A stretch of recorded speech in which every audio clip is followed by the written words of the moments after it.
M से, Hemchand sir मेरे घर आए थे, पिंकी जी। तो इसमें उन्होंने मुझे एक प्लान दिया था। आरसीएम का नाम तो मैंने बहुत पहले सुना था, मेरे पिताजी ने भी की थी, और दुकान पे गए तो हमें नहीं पता था सिस्टम क्या है, और वहाँ पे हम महंगे सामान को देख के वापस आ गए। 2009 की शायद बात है, 8 या 9 की। उसके बाद में मैंने एक जगह और आरसीएम का नाम नहीं सुना था, इसे किसी गाड़ी पे लिखा देखा था कि आरसीएम नाम कुछ है। और जब तीसरी बार आरसीएम का नाम सुना तो हेमचंद भैया और पिंकी जी मेरे घर आए थे, तो मुझे लगा था कि ये नाम तो मैंने सुन रखा है अब, लेकिन ये नहीं पता था ये है क्या है। और प्लान भी पहली बार में मेरी कोई समझ में नहीं आया था।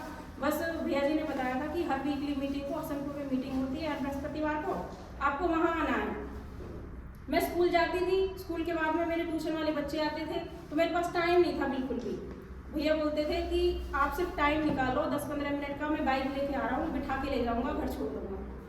तो इस तरीके से मैंने टाइम निकालना शुरू किया। तो धीरे धीरे करके मुझे वहाँ जाके पता चला कि कोई परचूने वाला भी है जिसकी बहुत बड़ी दुकान है और इस काम को कर रहा है। फौजी भी है कोई, प्रताप सर जी की भी वहाँ पे मीटिंग हुई थी कि कोई सरकारी जॉब में है बिजली बोर्ड में, और वो भी इस काम को कर रहे हैं। तो मुझे इतना विश्वास तो हो गया कि ये काम गलत नहीं है, कुछ अच्छा ही काम होगा। इतना ही समझ में आया, घर पे भी जाके यही बताया, फिर भी घर वालों ने यही कहा देख लेना, बहुत काम फ्रॉड चल रहे हैं, कि कहीं कुछ गलत ना हो। मैं ठीक है, मैं देख लूँगी। भैया हर सप्ताह आते थे और मैं बोलती थी कि हाँ पूछ के बताऊँगी, करके देखूँगी। धीरे धीरे कम से कम 3 महीने बाद मैंने ज्वाइनिंग करी इस बिज़नेस में, पर घर पे नहीं बताया था कि मैं बिज़नेस ज्वाइन कर लिया, क्योंकि सामान मैं ही लेके आती थी। पहले उधार आता था, नगद लाना शुरू कर दिया, और जब घर में यूज़ किया सामान तो सबसे पहले मैं देख लूँ, अगर ख़राब हुआ तो घर वाले फिर ये कहेंगे कि पता नहीं कहाँ से लाई है। तो रिश्तेदार आए थे, हेल्थ कार्ड की बहुत तारीफ सुनी थी, तो घी तो मेरे घर में था नहीं, तो मैंने उसी को यूज़ किया। मुझे नहीं पता था कैसे करना है, पर पहले मैंने जैसे घी को गर्म करके डालते हैं ना, ऐसे ही डालना शुरू कर दिया। बूरा में डाला, रोटी चिपड़ के दे दी, सबने खा ली, 1 टाइम 2 टाइम। तीसरे टाइम में मैंने पूछा था कि जो आपने खाया है कैसा लगा, तो कह रहे कैसा लगा, जैसा होता है वैसा ही है। मैं ठीक है, पर ये घी नहीं है, क्योंकि घी मेरे घर में है ही नहीं है।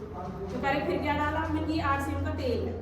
देखिए ठीक है, क्योंकि पिताजी शुरू से ही खेती बाड़ी में रहे थे, ससुर जी हमारे, तो कह रहे बाजार के घी से तो ठीक ही है, क्योंकि बाजार का हम खाएंगे तो नुकसान करेगा, तो तुम इसी को ही ले आना, ठीक है। तो फिर मैंने बता दिया कि मैंने बिजनेस भी ज्वाइन कर लिया है। जो कह रहे ठीक है कोई बात नहीं, सामान अच्छा है तो।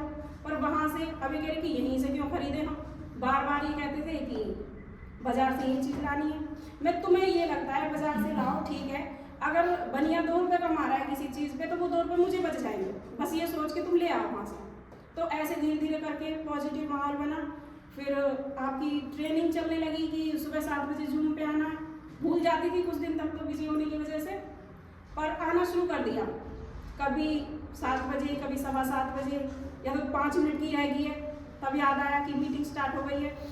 पर अब ऐसा है कि अब 6:45 बजे शुरू हो जाती है, ये पता रहता है 5 मिनट बाद मीटिंग चलेगी। बच्चों को बोल देते हैं, वही शुरू कर देते हैं। तो जो प्लान भैया जी ने मुझे बताया, मैं वो यहाँ पे शुरू कर रही हूँ। हम सभी का एक परिवार होता है, और इस परिवार की जरूरतों को पूरा करने के लिए हम बाजार की किसी न किसी दुकान से सामान लेके आते हैं, जहाँ से मेरा भी आता था। इस दुकान ने, मैंने इसके पास में कस्टमर भेजूं, मैं खुद जाऊं, इसने मुझे कोई प्रॉफिट नहीं दिया। लेकिन एक दुकान बाजार में दूसरी खुली, जिसके बारे में मुझे बताया गया कि अगर हम यहाँ से सामान लेंगे तो 10 से 20% को MRP पे छूट मिलेगी, शुद्ध सामान मिलेगा, इसके बाद में पक्का बिल मिलेगा, और इसके बाद में भी 2 से 45% की हमें पार्टनरशिप मिलेगी कंपनी के साथ में। कि अब एक दुकान तो इतने सारे फायदे दे रही है, एक दुकान हमें कुछ भी नहीं दे रही है, तो इसका कारण क्या हुआ कि हम सब हैं ग्राहक, और ग्राहक सामान लेने जाता है पास वाली दुकान पे। पास वाला भी अपने घर नहीं बनाता, वो लाता है थोक वाले से, थोक वाला एजेंसी से, और एजेंसी जाती है कंपनी के पास। और जब कंपनी कोई भी सामान बनाती है तो इसे चिंता होती है कि मैंने बना तो दिया है लेकिन ये बिकेगा कैसे, तो उसके लिए वो कराती है ऐड। और ऐड हमारे जैसे लोग नहीं करते, बड़े बड़े हीरोइन, एक्टर और खिलाड़ी करते हैं। जैसे ड्यू की ऐड आती है कि डर के आगे जीत है, लेकिन ड्यू को पी के कोई एक छत से दूसरी छत पे भी नहीं कूद सकता, वो पहाड़ी पे दिखाते हैं। तो ये झूठ बोलने के करोड़ों रुपए लेते हैं। कंपनी कह रही है मुझे सामान बनाना है और आपको यूज करना है।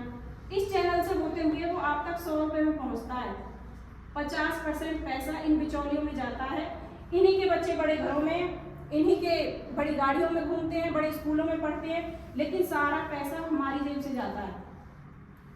यहाँ पे अगर हम पूरी जिंदगी में अगर हमने 2 करोड़ भी कमाए, 4 भी कमाए, तो वो इन्हीं बिचौलियों में जाते हैं। कंपनी कह रही है मैं सिस्टम बना रही हूँ, 2 कदम मैं आगे आती हूँ, 2 कदम आप आगे आइए।